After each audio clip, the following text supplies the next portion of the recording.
Hello, ಎಲ್ರಿಗೂ ನಮಸ್ಕಾರ. Hope ಎಲ್ಲರೂ ಆರೋಗ್ಯವಾಗಿದ್ದೀರಾ, ಸೂಪರ್ ಆಗಿದ್ದೀರಾ ಅಂತ ಅನ್ಕೊಂಡಿದ್ದೀನಿ. ಇನ್ನೊಂದು ಮ್ಯಾನಿಫೆಸ್ಟೇಷನ್ ವಿಡಿಯೋಗೆ ನಿಮ್ಮೆಲ್ರಿಗೂ ಹಾರ್ಟ್ಲಿ ವೆಲ್ಕಮ್. ನೀವು ನೋಡ್ತಾ ಇದ್ದೀರಾ ಕಾರ್ನಿವಲ್ಸ್ 26 ಯೂಟ್ಯೂಬ್ ಚಾನಲ್. ನಾನು ನಿಮ್ಮ ರಂಜಿತಾ ಪ್ರಕಾಶ್ ಗೌಡ. ಸೊ ಸಾಕಷ್ಟು ಮೆಸೇಜಸ್ ಈ ಒಂದು ಸ್ಪೆಸಿಫಿಕ್ ವಿಡಿಯೋ ಮಾಡೋಕ್ಕೆ ನನಗೆ ಬರ್ತಾ ಇದ್ದಿದ್ದು, ಲೈಕ್ ಪ್ಲೀಸ್ ರಂಜಿತಾ ಅವರೇ, ಪ್ಲೀಸ್ ಅಕ್ಕ ನಮಗೆ ಮಂತ್ಲಿ ಡಿಕ್ಲರೇಷನ್ ಬಗ್ಗೆ ವಿಡಿಯೋ ಮಾಡಿ ಹಾಕಿ. ನಾವು ಅವ್ರ ವಿಡಿಯೋಸ್ ನೋಡಿದ್ವಿ, ಕನ್ನಡದವರು ಸಾಕಷ್ಟು ಜನ ವಿಡಿಯೋ ಆ ಒಂದು ಟಾಪಿಕ್ ಬಗ್ಗೆ ಮಾಡಿದಂಥ ವ್ಲಾಗ್ನ ನೋಡಿದೆ, ನನಗೆ ಅರ್ಥ ಆಗಲಿಲ್ಲ, ಪ್ಲೀಸ್ ಹೇಳ್ಕೊಡಿ, ನಿಮ್ಮ ಸ್ಟೈಲಲ್ಲಿ ನೀವು ಮಾಡಿ ಆ ವಿಡಿಯೋನ, ನಮಗೆ ಹೆಲ್ಪ್ ಆಗುತ್ತೆ ಅಂತ ಸಾಕಷ್ಟು ಮೆಸೇಜಸ್ ಬಂದಿತ್ತು. ಸೊ ಹಾಗಾಗಿ ಇವತ್ತು ಈ ವಿಡಿಯೋನ ಶೂಟ್ ಮಾಡ್ತಾ ಇದ್ದೀನಿ. ಆ್ಯಂಡ್ ಬನ್ನಿ ಇವತ್ತಿನ ವ್ಲಾಗ್ನ ಸ್ಟಾರ್ಟ್ ಮಾಡೋಣ. ಸ್ವಲ್ಪ ಹೇರ್ ಸ್ಟೈಲು, ಸ್ವಲ್ಪ ಪೊಸಿಷನ್ ಎಲ್ಲಾನು ಚೇಂಜ್ ಮಾಡ್ಕೊಂಡಿದ್ದೀನಿ. ಸೊ ಬನ್ನಿ ವ್ಲಾಗ್ನ ಸ್ಟಾರ್ಟ್ ಮಾಡೋಣ.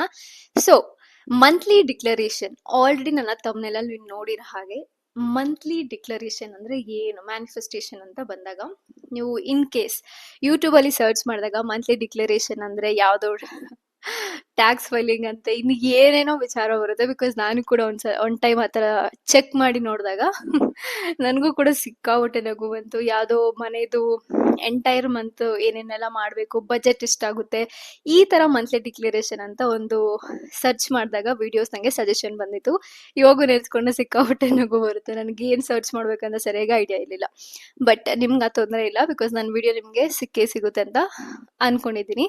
ಆ್ಯಂಡ್ ಸೊ ಇದು ಮಂತ್ಲಿ ಡಿಕ್ಲರೇಷನ್ ಅಂದರೆ ಹೋಪ್ ನೀವು ಮಿರಾಕಲ್ಸ್ನ ಎಕ್ಸ್ಪೀರಿಯನ್ಸ್ ಮಾಡೋಕ್ಕೆ ರೆಡಿ ಇದ್ದೀರಾ ಅಂತ ಭಾವಿಸಿದ್ದೀನಿ. ಸೊ ಬನ್ನಿ ಇವತ್ತಿನ ವ್ಲಾಗ್ನ ಸ್ಟಾರ್ಟ್ ಮಾಡೋಕ್ಕೂ ಮುಂಚೆ ನೀವು ದಯವಿಟ್ಟು ಒಂದು ಹೊಸ ಬುಕ್ಕು ಹಾಗೆ ಒಂದು ಪೆನ್ನ ಇಟ್ಕೊಂಡು ತುಂಬ ಒಳ್ಳೆಯದು. ಬಿಕಾಸ್ ನಾವೇನೇ ಸ್ಟಾರ್ಟ್ ಮಾಡೋಕ್ಕೆ ಮುಂಚೆ ನಮಗೆಲ್ಲ ಹೊಸದಾಗಿದ್ರೆ ಒಳ್ಳೆ ಎನರ್ಜಿ ಇರುತ್ತೆ ಅನ್ನೋಂಥ ನಂಬಿಕೆ ಇರೋರು ನಾವೆಲ್ಲರೂ ಕೂಡ. ಸೊ ಇಲ್ಲಿ ಯಾವ ಥರ ಅಂದರೆ ಮಂತ್ಲಿ ಡಿಕ್ಲರೇಷನ್ ಯಾವ ಥರ ಬರೆಯೋದು, ಏನಕ್ಕೆ ಬರಿಬೇಕು, ಯಾವಾಗ ಬರಿಬೇಕು, ಹೆಂಗೆ ವರ್ಕ್ ಮಾಡುತ್ತೆ ಅಂತ ನಿಮ್ಗೆ ಹೇಳಬೇಕಲ್ವಾ. ಸೊ ನಾನು ಮಂತ್ಲಿ ಡಿಕ್ಲರೇಷನ್ ಅಂತ ಒಂದು ಕನ್ನಡ ಯೂಟ್ಯೂಬರ್ದು ಯಾರೋ ಒಬ್ಬರದು ವಿಡಿಯೋ ನಾನು ನೋಡಿದ್ದೆ. ಅದಕ್ಕೂ ಮುಂಚೆ ಒಂದು 3-4 ಇಯರ್ಸ್ ಬ್ಯಾಕ್ ಮಂತ್ಲಿ ಡಿಕ್ಲರೇಷನ್ ಅಂದ್ರೆ ಏನಂತ ಸ್ವಲ್ಪ ಐಡಿಯಾ ಇತ್ತು ಅಷ್ಟೇ ನನಗೆ. ಸೊ ಅಲ್ಲಿ ತಿಳ್ಕೊಂಡಿದ್ದೆ ಹೆಂಗ್ ಕೆಲಸ ಮಾಡುತ್ತೆ ಮಂತ್ಲಿ ಡಿಕ್ಲರೇಷನ್ ಅಂದ್ರೆ ಏನು ಬರಿಬೇಕು ಅಂತ. ಅವಾಗ ನಾನು ಜಸ್ಟ್ ಇಗ್ನೋರ್ ಮಾಡಿದ್ದೆ ಅಷ್ಟೇ. ಸೊ ಅದಾದ್ಮೇಲೆ ಲಾಸ್ಟ್ ನಾನು ಸಾಕಷ್ಟು ವಿಡಿಯೋದಲ್ಲಿ ಹೇಳ್ಕೊಂಡಿದ್ದೀನಿ, ಆಗಸ್ಟ್ 2024 ಇಂದ ನಾನು ಕಂಟಿನ್ಯೂಸ್ಲಿ ಈ ಮಂತ್ವರೆಗೂ ಮಂತ್ಲಿ ಡಿಕ್ಲರೇಷನ್ ಬುಕ್ನ ಬರೀತಾನೆ ಇದ್ದೀನಿ. ಅದಕ್ಕೆ ಅಂತ ಹೊಸ ಬುಕ್ನ ಸಪ್ರೇಟ್ ಆಗಿ ಇಟ್ಕೊಂಡಿದ್ದೀನಿ. ಸೊ ಯಾವ ಥರ ವೈಟ್ ಶೀಟ್ ಆದರೂ ಇರ್ಬೋದು ಅಥವಾ ರೂಲ್ ಬುಕ್ ಆದರೂ ಇರ್ಬೋದು, ಎರಡೂ ನಡೆಯುತ್ತೆ, ತೊಂದರೆ ಇಲ್ಲ. ಸೊ ಯಾವ ಥರ ಸ್ಟಾರ್ಟ್ ಮಾಡಬೇಕು, ಫಸ್ಟ್ ಯಾವತ್ತು ಸ್ಟಾರ್ಟ್ ಮಾಡಬೇಕು ಅನ್ನಂದರೆ ಪ್ರತಿ ತಿಂಗಳ ಮೊದಲನೇ ದಿನ ಅಥವಾ ಸೆಕೆಂಡ್, ಥರ್ಡ್, ಈ 3 days ಒಳಗಡೆ ನೀವು ಇದನ್ನ ಸ್ಟಾರ್ಟ್ ಮಾಡಬೇಕಾಗುತ್ತೆ. ಫಸ್ಟ್, ಸೆಕೆಂಡ್ ಅಥವಾ ಥರ್ಡ್, ಈ 3 days ಒಳಗಡೆ ನೀವು ಯಾವಾಗ ಬೇಕಾದ್ರೂ ಸ್ಟಾರ್ಟ್ ಮಾಡ್ಬೋದು. ಸೊ ಫಸ್ಟ್ ಪೇಜಲ್ಲಿ ನೀವೇನು ಬರಿಬೇಕು ಅಂದರೆ, so monthly declaration book of 2025 ಅಂತ ಏನಾದ್ರು ಬರ್ಕೊಳ್ಳಿ. ಅದಾದ್ಮೇಲೆ thank you universe, thank you so much, ನಾನು ಈ ಬುಕ್ಕಲ್ಲಿ ಏನೇ ಬರೆದ್ರು ತುಂಬ ಬೇಗ ವಿಶಸ್ ಫುಲ್ಫಿಲ್ ಆಗಿದ್ದಕ್ಕೆ ಥ್ಯಾಂಕ್ ಯು ಅಂತ ಬರಿಬೋದು. ಅಥವಾ ನಿಮ್ಗೆ ಇನ್ನೂ ಏನಾರ ಅನ್ಸುತ್ತಾ ಬರಿಬೇಕು ಅಂತ, ಖಂಡಿತವಾಗ್ಲೂ ಅದನ್ನು ಬರಿಬೋದು. So thank you universe, whatever I am writing in this book, everything coming true ಅಂತ ಬರ್ದಿದ್ದೀನಿ ನಾನು. ಸೊ ಈ ಥರ ನೀವು ಮಂತ್ಲಿ ಡಿಕ್ಲರೇಷನ್ ಬುಕ್ನ ಸ್ಟಾರ್ಟ್ ಮಾಡ್ಕೊಳ್ಳಿ. ಆ್ಯಂಡ್ ಅದಾದಮೇಲೆ ನಿಮಗೆ ಡೇಟ್ ಕೂಡ ತೋರಿಸ್ತೀನಿ, ಒಂದು ಟೈಮಿಂಗ್ಸ್ ಕೂಡ ಬರ್ದಿದ್ದೀನಿ.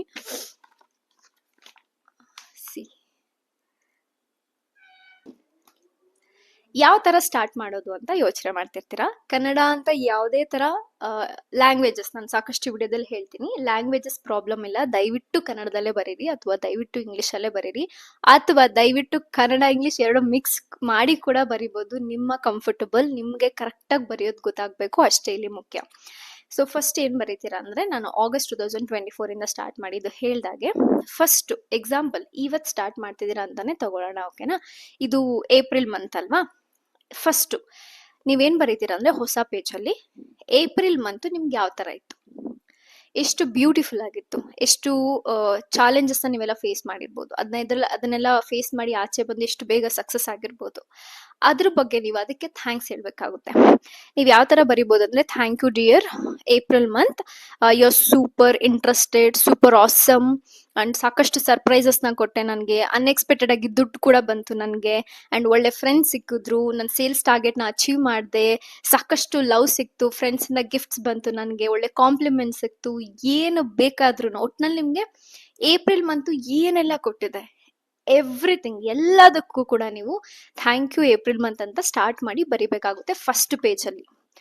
ಆ ಕಂಪ್ಲೀಟ್ ಪೇಜು ಬರೀ ಈ ಮಂತ್ಗೆ ಥ್ಯಾಂಕ್ಸ್ ಹೇಳಕ್ಕೆ ಅಂತಾನೆ ಬರೆದು ಬಿಟ್ಬಿಡ್ಬೇಕು. ಆ ಫುಲ್ ಪೇಜ್ನ ಬರಿಬೇಕಾ? ಖಂಡಿತವಾಗ್ಲೂ ಇಲ್ಲ. ನಿಮ್ಗೆ ಎಷ್ಟು ಅನ್ಸುತ್ತೋ ಆಸಮ್, ಕೆಲವೊಂದು ಸ್ಪೆಸಿಫಿಕ್ ವರ್ಡ್ಸ್ನೆಲ್ಲ ಯೂಸ್ ಮಾಡಿ ಆಸಮ್ ಆಗಿದ್ದೆ, ಸೂಪರ್ ಆಗಿತ್ತು ಅಂಡ್ ಎಂಜಾಯ್ ಮಾಡಿದೆ, April month was blessings month, ಏನಾದರೂ ಏನೋ ಒಂದು ನೆನಪಾದಂಗೆ ಬಾಯಿ ಖುಷಿ ಪಟ್ಟಂಗೆ ಬರೆದು ಆ ಪೇಜನ್ನ ಬಿಟ್ಟು ನೀವು ನೆಕ್ಸ್ಟ್ ಪೇಜಿಗೆ ಬರಬೇಕಾಗುತ್ತೆ. ನೆಕ್ಸ್ಟ್ ಹೊಸ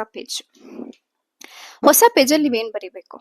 ಸೊ ಫಸ್ಟ್ಲಿ ಯಾವ ಮಂತ್, ನೆಕ್ಸ್ಟ್ ಏಪ್ರಿಲ್ ಆದಮೇಲೆ ಮೇ ಮಂತ್ ಬರ್ತದೆ. ಸೊ ಮೇ ಮಂತಲ್ಲಿ ನೀವು like thank you universe for the May month ಅಂತ, ಮೇ ಮಂತ್ ಬಗ್ಗೆ ಅಥವಾ ಮೇ ಮಂತ್ ನಿಮ್ಗೆ ಯಾವ ಥರ ಇರಬೇಕು ಅಂತ ಆಸೆ ಇದೆ. ಅಫ್ಕೋರ್ಸ್ ನನ್ನ ಕೇಳೋದಾದರೆ ಮೇ ಮಂತು ನನ್ನ ಏನು wrong date of birth month ಅದು.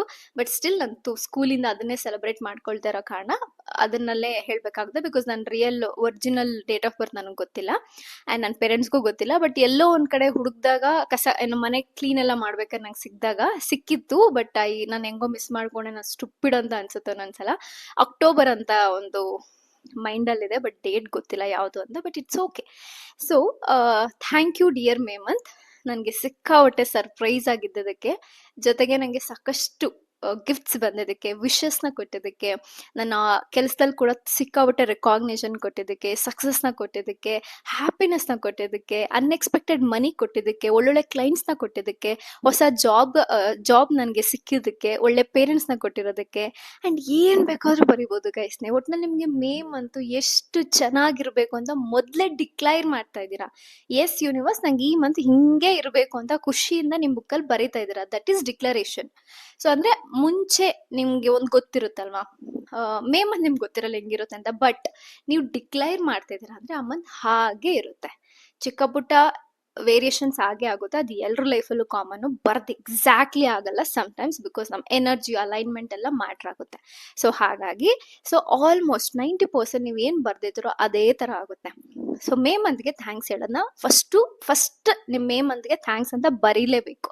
So thank you May month, ನಿಮ್ಗೆ ತುಂಬ ಬ್ಯೂಟಿಫುಲ್ ಆಗಿದೆ, ತುಂಬ ನಾನು ಒಳ್ಳೆ ಟ್ರಾವೆಲಿಂಗ್ ಮಾಡಿದೆ ಈ ಮಂತಲ್ಲಿ ಅಂತ ಮೇ ಮಂತ್ಗೆ ಥ್ಯಾಂಕ್ಸ್ ಹೇಳ್ಬೋದು. ಆ್ಯಂಡ್ ನೆಕ್ಸ್ಟ್ ಏನು ಬರೀಬೇಕಂತಂದರೆ, ನೀವು HRMC ಅಂದರೆ ಹೆಲ್ತ್, ಮನಿ, ರಿಲೇಶನ್ಶಿಪ್, ಕರಿಯರ್, ಈ 4 ಏರಿಯಾನ ಸೆಲೆಕ್ಟ್ ಮಾಡ್ಕೊಳ್ಳಿ. ಕೆಲವೊಬ್ರಿಗೆ ಏನು ಬರಿಬೇಕು ಅಂತ ಗೊತ್ತಾಗ್ತಿರಲ್ಲ, ಏನು ಫಸ್ಟ್ ಟೈಮ್ ಅಲ್ವಾ, ಸೊ ನಿಮಗೂ ಕೂಡ ಕನ್ಫ್ಯೂಷನ್ ಆಗುತ್ತೆ. ನಾನು ಹೇಳಿದಾಗೆ ಹೆಲ್ತ್, ಮನಿ, ರಿಲೇಶನ್ಶಿಪ್, ಕರಿಯರು. ಸೊ ಫಸ್ಟ್ ಹೆಲ್ತ್ಗೆ ಬರೀರಿ ಒಂದು ಪಾಯಿಂಟ್.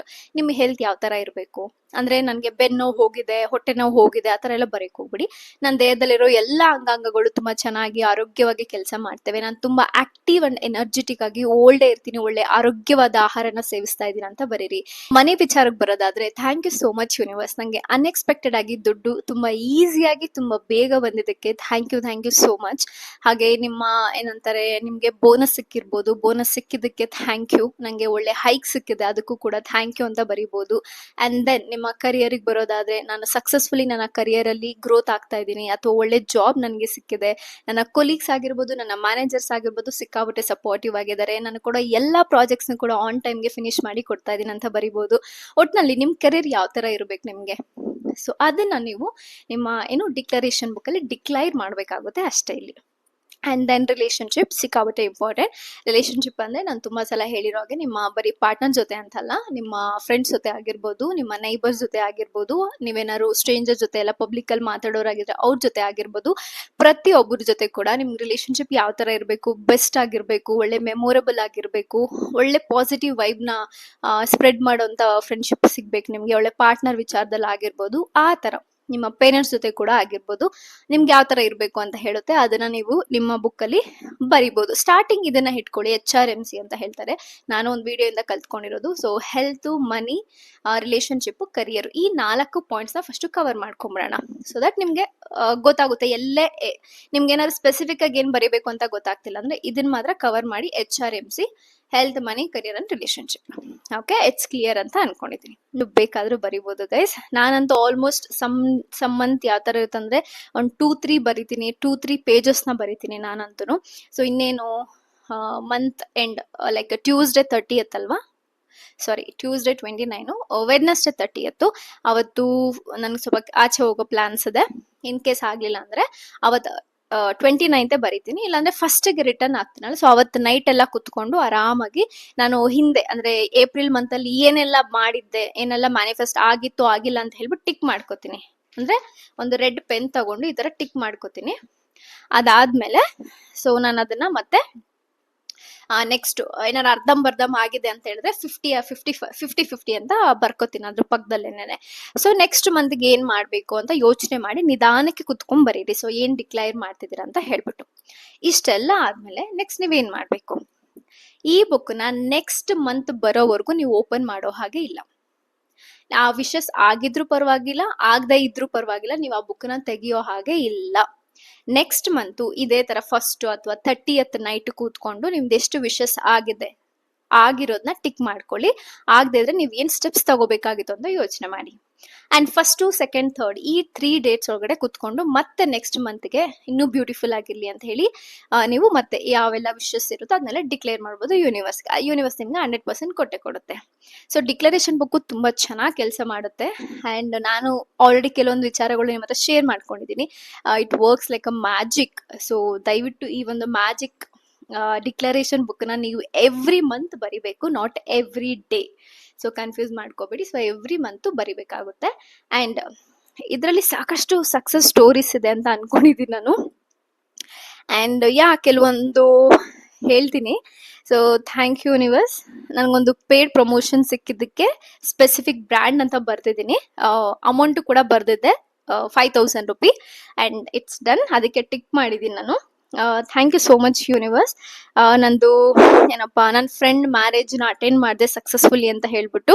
ಅಂಡ್ ಅದನ್ನು ಕೂಡ ಟಿಕ್ ಮಾಡ್ಕೊಂಡಿದ್ದೀನಿ. ನಾನು ಆನ್ಲೈನಲ್ಲಿ ಶಾಪಿಂಗ್ ಮಾಡಿದ್ದೆ. ಸೊ ನಂಗೆ ಇಷ್ಟ ಆಗಿರೋ ಎಲ್ಲ ಪ್ರಾಡಕ್ಟ್ನ ಶಾಪಿಂಗ್ ಮಾಡಿ ತರಿಸ್ಕೊಂಡಿದ್ದೆ. ಅದ್ರ ಬಗ್ಗೆ ವಿಡಿಯೋ ಮಾಡ್ತೀನಿ ಅಂತ ಬರೆದಿಟ್ಟಿದ್ದೆ. ಸೊ ಅದು ಕೂಡ ಆಗಿದೆ, ಅದು ಕೂಡ ಟಿಕ್ ಮಾಡ್ಕೊಂಡಿದ್ದೀನಿ. ಅಂಡ್ ನಾನು ಮನೆ ಊಟನೇ ಮಾಡ್ತಾ ಇದ್ದೀನಿ, ಹೆಲ್ದಿಯಾಗಿ ತಿಂತಾ ಇದ್ದೀನಿ ಅಂತ ಬರ್ದಿದ್ದೆ. ಸೊ ಅದನ್ನು ಕೂಡ ಟಿಕ್ ಮಾಡ್ಕೊಂಡಿದ್ದೀನಿ. ಅಂಡ್ ಇನ್ನೊಂದು ಯಾವುದೊಂದು ಕೆಲಸದ ವಿಚಾರವಾಗಿ ಬರ್ದಿದ್ದೆ, ಅದಾಗಿರ್ಲಿಲ್ಲ. ಸೊ ಇಂಟು ಮಾಡಿ ಹಾಕಿದ್ದೀನಿ ಅದನ್ನ, ಅದಾಗಿಲ್ಲ ಅಂತ ಹೇಳ್ಬಿಟ್ಟು. And thank you so much universe. ನನ್ನ ಸ್ಕಿನ್ ತುಂಬಾ ಕ್ಲೀನ್ ಅಂಡ್ ಕ್ಲಿಯರ್ ಆಗಿದೆ ಅಂತ ಬರ್ದಿದ್ದೀನಿ, ಅದು ಕೂಡ ಆಗಿದೆ. ಸೊ ನಾನು ಈ ಏಪ್ರಿಲ್ ಮಂತ್ ಯಾವ ತರ ಇರಬೇಕು ಅಂತ ಕೆಲವೊಂದನ್ನ ಬರ್ದಿದ್ದೀನಿ. ಅದ್ರಲ್ಲಿ ಕೆಲವೊಂದು ಮಾತ್ರ ಆಗಿದೆ, ಕೆಲವೊಂದು ಆಗ್ಲಿಲ್ಲ. ಅಂಡ್ ಇಟ್ಸ್ ಓಕೆ, ಆಗಿಲ್ಲ ಅಂತ ಬೇಜಾರ್ ಮಾಡ್ಕೋಬೇಡಿ. ನಿಮಗೆ ಬೇಕಿರೋ ನೆಕ್ಸ್ಟ್ ಮಂತ್ಗೂ ಕೂಡ ಸೇಮ್ ವಿಷಸ್ನ ಕಂಟಿನ್ಯೂ ಮಾಡ್ಬೋದು ಆದಾಗ. ಸೊ ಈ ರೀತಿ ನಾನು ಎವ್ರಿ ಮಂತು ಈ ಬುಕ್ಕನ್ನ ಪ್ರಾಕ್ಟೀಸ್ ಮಾಡ್ತಾ ಇರೋದು. ಒನ್ ಡೇ ನನಗೆ ಎಲ್ಲ ಬಂತು ಅಂತ ನೀವು ಅನ್ಕೊಂಡ್ರೆ ಖಂಡಿತವಾಗ್ಲೂ ಇಲ್ಲ. ನಾನು ಎಲ್ಲಾನು ಸ್ಟೆಪ್ ಬೈ ಸ್ಟೆಪ್ಪು ತಲೆ ಕೆಡಿಸ್ಕೊಂಡು ಕಲ್ತ್ಕೊಂಡು ಪೇಷನ್ಸ್ನ ತಗೊಂಡು ಸರೆಂಡರ್ ಆಗಿ ಬಿಲೀಫ್ ಮಾಡಿ ಎಲ್ಲ ಮಾಡಿದ್ಮೇಲೆ ಕೂಡ ನನಗೂ ಕೂಡ ಚೆನ್ನಾಗಿ ಸ್ವಲ್ಪ ಕೆಲಸ ಮಾಡ್ತಿದ್ದೆ. ಇವತ್ತಿಗೂ ಕೂಡ ನಾನು ಕೆಲವೊಂದನ್ನ ಮ್ಯಾನಿಫೆಸ್ಟ್ ಮಾಡೋಕ್ಕೆ ಸ್ವಲ್ಪ ಕಷ್ಟ ಆಗ್ಬೋದು ನನಗೂ ಕೂಡ, ಬಟ್ ಸ್ಟಿಲ್ ನನಗೆ ಅದನ್ನ ಓವರ್ಕಮ್ ಮಾಡೋ ಚೆನ್ನಾಗಿ ಅರ್ಥ ಮಾಡ್ಕೊಂಡಿದ್ದೀನಿ. ಸೊ ಹಾಗಾಗಿ ಪೇಷನ್ಸ್ನ ಇಟ್ಕೊಳ್ಳಿ. And thank you so much ಈ ವಿಡಿಯೋನ ರಿಕ್ವೆಸ್ಟ್ ಮಾಡಿದ್ದಕ್ಕೆ. And thank you so much. ನಾನು ಹೇಳಿದ ಇಷ್ಟು ವಿಚಾರ ನಿಮ್ಗೆ ಅರ್ಥ ಆಗಿದೆ ಅಂತ ಭಾವಿಸ್ತೀನಿ. ನಾನು ಸಿಗ್ತೀನಿ ನನ್ನ ಮುಂದಿನ ವಿಡಿಯೋದಲ್ಲಿ. ಇನ್ಯಾವ್ದಾದ್ರು ಮ್ಯಾನಿಫೆಸ್ಟೇಷನ್ ರಿಲೇಟೆಡ್ ನಿಮಗೆ ವಿಡಿಯೋ ಬೇಕಿತ್ತು ಅಂದಲ್ಲಿ ದಯವಿಟ್ಟು ಕಾಮೆಂಟ್ ಮುಖಾಂತರ ನನಗೆ ತಿಳಿಸ್ಕೊಡಿ. ಯಾಕಂದ್ರೆ ನಾನು ನಂಬ್ತಿರೋ ಇಲ್ಲ, ನೀವು ಏನಾದರೂ ಅನ್ಕೋಬೋದು, ಐ ಡೋಂಟ್ ಮೈಂಡ್. ಬಿಕಾಸ್ ನೀವು ಮ್ಯಾನಿಫೆಸ್ಟೇಷನ್ ಈ ಒಂದು ಸ್ಪೆಸಿಫಿಕ್ ಟೆಕ್ನಿಕ್ ಅಂತ ಟೈಪ್ ಮಾಡಿದ್ರೆ ಯೂಟ್ಯೂಬಲ್ಲಿ ಬರೀ ಹಿಂದಿಯವರೇ ಸಿಗ್ತಾರೆ ನಿಮಗೆ, ಓನ್ಲಿ ಹಿಂದಿ ಪೀಪಲ್. ಅಂದರೆ ನಮ್ಮ ಕನ್ನಡದವ್ರು ಇದ್ದಾರೆ, ಬಟ್ ಓನ್ಲಿ 5 to 6 ವಿಡಿಯೋಸ್ ನಿಮಗೆ ಕನ್ನಡ ಸಿಗ್ಬೋದು. 100% ಬರೀ ಇಂಗ್ಲೀಷ್ ಅವ್ರ ಹಿಂದಿ. ಸೊ ಅದೆಲ್ಲ ನೋಡಿದಾಗ ಈಗ ನನಗೆ ಒಂದು ಮ್ಯಾನಿಫೆಸ್ಟೇಷನ್ ಟೆಕ್ನಿಕ್ ಗೊತ್ತಾಗ್ಬೇಕಂದ್ರೆ ನಾನು ಏನು ಮಾಡಲಿ? ಹಾಗಾದ್ರೆ ಹಿಂದಿ ನನಗೆ ಅಷ್ಟು ಚೆನ್ನಾಗಿ ಅರ್ಥ ಆಗಲ್ಲ. ಅರ್ಥ ಆದರೂ ಕೂಡ ನಾನು ಕನ್ನಡದಲ್ಲಿ ನೋಡಿದಾಗೆ ತಾನೇ ಸ್ಯಾಟಿಸ್ಫ್ಯಾಕ್ಷನ್ ಆಗೋದು. ಸೊ ಹಾಗಾಗಿ ಆದಷ್ಟು ನಮ್ಮ ಕನ್ನಡದಲ್ಲಿ ಏನು ಮ್ಯಾನಿಫೆಸ್ಟೇಷನ್ ವಿಡಿಯೋಸ್ ಇನ್ನೂ ಜಾಸ್ತಿ ಬರಲಿ ಅಂತ ಕೇಳ್ಕೊತೀನಿ. ಆ್ಯಂಡ್ ನಿಮ್ಗೆ ಯಾವ್ದಾದ್ರು ವಿಡಿಯೋ ಬೇಕಿದ್ರೆ ನಾನು ಅದ್ರ ಬಗ್ಗೆ ಅರ್ಥ ಮಾಡಿಕೊಂಡು ತಿಳ್ಕೊಂಡು ನನ್ನ ಕೈಲಿ ಎಷ್ಟು ನನ್ನ ಒಪಿನಿಯನ್ ಅಥವಾ ನನ್ನ ಎಕ್ಸ್ಪೀರಿಯನ್ಸ್ನ ಆ ವಿಡಿಯೋ ಜೊತೆಗೆ ಆ್ಯಡ್ ಮಾಡಿ, ಆ ಟೆಕ್ನಿಕ್ ಜೊತೆಗೆ ಆ್ಯಡ್ ಮಾಡಿ ನಾನೇ ನಿಮ್ಮ ಮುಂದೆ ಪ್ರೆಸೆಂಟ್ ಮಾಡ್ತಾ ಇರೋದು.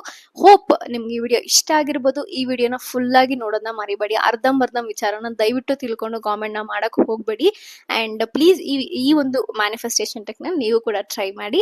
ನಿಮ್ಗೆ ಏನಾದ್ರು ಪರ್ಸನಲ್ ಸೆಷನ್ ತಗೊಳ್ಳೋ ಇಂಟ್ರೆಸ್ಟ್ ಇದ್ದವರು ನನ್ನ ಮೇಲ್ ಐ ಡಿನ ಕೊಟ್ಟಿರ್ತೀನಿ. ಪ್ಲೀಸ್ ಅದಕ್ಕೆ ನನಗೆ ಮೇಲ್ ಮಾಡಿ. ಪದೇ ಪದೇ ಕೇಳ್ತಾ ಇರ್ತೀರಾ ಹೆಂಗೆ ನಿಮ್ಮನ್ನ ಕಾಂಟ್ಯಾಕ್ಟ್ ಮಾಡೋದು ಅಂತ. ಪ್ಲೀಸ್ ನನ್ನ ಮೇಲ್ ಐ ಡಿ ಸಿಗುತ್ತೆ ನೋಡಿ, ranjita26p@gmail.com. ಸೊ ನಿಮ್ಗೆ ಅದಕ್ಕೆ ನಿಮ್ಮ ಸ್ಟೋರಿನ ಬರೆದು ಕಳಿಸಿ. ಆ್ಯಂಡ್ ಸಾಕಷ್ಟು ಜನ ಕಳಿಸ್ತೀರಾ, ಕಳ್ಸಾದ್ಮೇಲೆ ಪ್ರೈಸ್ ಎಲ್ಲ ಹೇಳಿದ್ಮೇಲೆ ಸೈಲೆಂಟ್ ಆಗ್ಬಿಡ್ತೀರಾ. ಐ ವಾಸ್ ಲೈಕ್ ಎಷ್ಟೆಷ್ಟೋ ದುಡ್ಡೆಲ್ಲ ವೇಸ್ಟ್ ಮಾಡಿರ್ತೀವಿ, ಬಟ್ ಇಂಥ ವಿಚಾರ ಅಂತ ಬಂದಾಗ ತುಂಬಾ ಹಿಂದೇಟಾಗ್ತೀವಿ. ಸೊ ಅದು ನಿಮ್ಮ ಇಷ್ಟ ಕಷ್ಟಗಳಿಗೆ ಬಿಟ್ಟಿದ್ದು. ಸಿಗ್ತೀನಿ ನಾನು ಮುಂದಿನ ವಿಡಿಯೋದಲ್ಲಿ. Happy manifesting guys.